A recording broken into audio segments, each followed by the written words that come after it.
Welcome back to part 3 of 3 on starting the carnivore diet. In part 1, we discussed the mental preparation to start the carnivore diet, and in part 2, we decided to go shopping and we looked at everything that you can and should not buy to start your carnivore diet. I forgot to mention in that video though about the drinks. You're allowed obviously water. You can drink anywhere. It's recommended 2 to 4 liters of water. I did mention that in that video, but what I did not mention is you're allowed black coffee or tea as well. Some people put butter or heavy cream in it. I have mine black. I like it black. So I just don't put anything else in there. Some people put a pinch of salt in their water as well, okay, to help replenish their electrolyte. I haven't felt the need for that, and you'll see why in a minute here. But you will rarely see me without a water bottle beside me. Okay, so I carry a water bottle everywhere I go, and I regularly drink. I didn't used to do that, so that's probably one of the big reasons why I'm feeling so much better as well.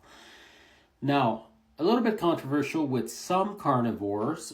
If you listen to some carnivore coaches, they will swear that supplements are not needed.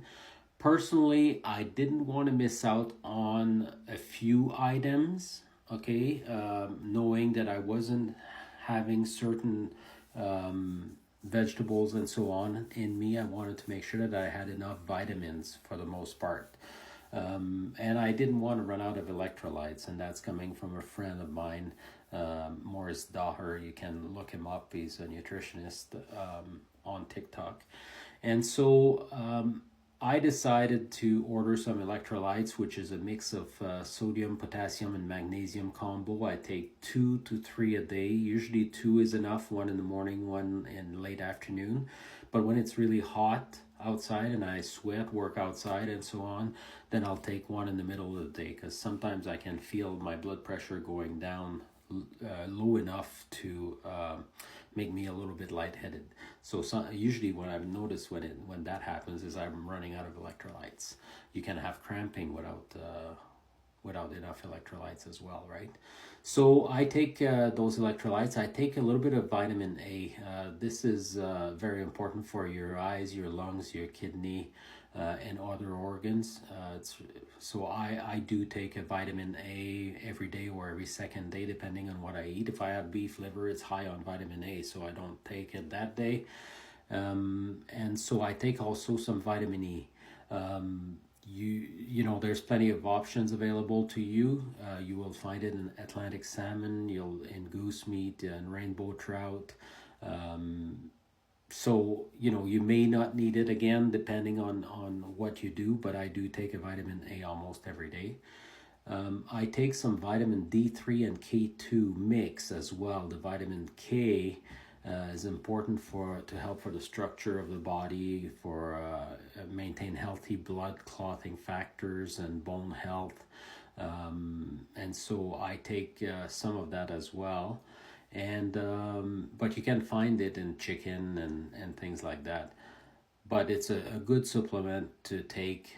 As with that vitamin D3, it helps fight disease, support the immune system, regulate the moods, reduces depression symptoms, supports the weight loss. So I decided personally that I didn't want to forego on the D3 and K2 mix.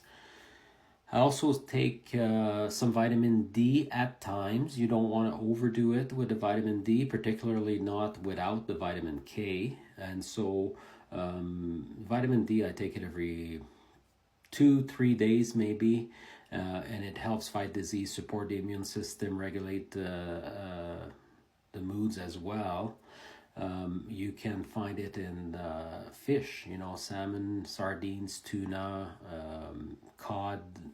You'll find it in beef liver as well, egg yolks. We would eat a lot of eggs, so that's one of the reasons why I don't take a lot of vitamin D. I do eat a lot of eggs.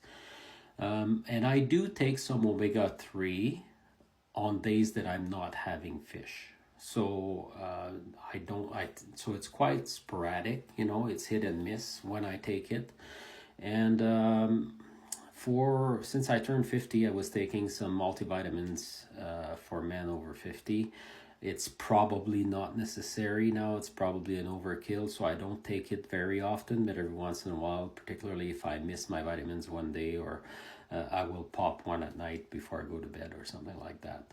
So those are some of the supplements, some of the vitamins that I do take periodically. A lot of carnivores will tell you you don't need that, you're taking that for nothing. Personally, remember, like I said on your on the one video a couple of days ago, you'll have people who will judge you no matter what you do, but it is your body, your decision, your choice. Some people will tell you, some carnivore coaches will tell you, drop all medication. If you were on blood pressure pill, cholesterol pill, different medication, antidepressant, they'll tell you to drop everything. Personally, I decided to keep with a little bit of my statin still, but very, I'm not taking the dosage that is recommended. I was taking 2 blood pressure pills, and I dropped one because my blood pressure was dropping to a point where for me it was becoming alarming, 105/70 something. And so, I started getting some dizzy spells and stuff like that. So with talking to my doctor, he agreed to knock one off. So I'm still taking the second one, and I'm hoping to get rid of that. My blood pressure is excellent with that one pill. So I'm hoping that, at day 82 today, that, within the next month or two, I will be able to drop that second one as well. So that is really good news. So anyway, you can take those supplements, take it or leave it. If you're not taking medication right now, you may not need that, or what your issues are, what you're battling with. So if some of those vitamins, read about them, and if you feel like you could be deficient on some of them, do your research, and find out what you should or should not do, or what you want or don't want to do. And ultimately, if you start not feeling well because you're taking not enough or too much of one, then listen to your body. That's probably the best advice that I can give you, is listen to your body. Your body knows. And so I'm planning, I'm listening to my body a lot more than I ever have in the past, and I'm 35 pounds down, and I'm hoping to lose another 10 or so. And so, and it's not just about lost weight, it's about how I feel. But I don't snore, I don't have sleep apnea anymore, my blood pressure is down. There's so many benefits that I've encountered. I feel so much better physically than I ever have, that someone tells me that the carnivore diet doesn't work, or that it's not sustainable, I take it with a grain of salt, but good salt. So hopefully, if you decide to take it, watch the 3 videos that I've just done, and you make your decision about that, and hopefully it helped you out and answered some question. But don't forget to, in the first video, I gave you a list of 4 doctors to follow. Do that research, okay? Let's go listen to them. It's well worth it. I'm not qualified to tell you what to do, but they are. So anyway, until then, you take care of your health. And hopefully, if you decide to do the carnivore diet, you'll see the success that I've had and many others have.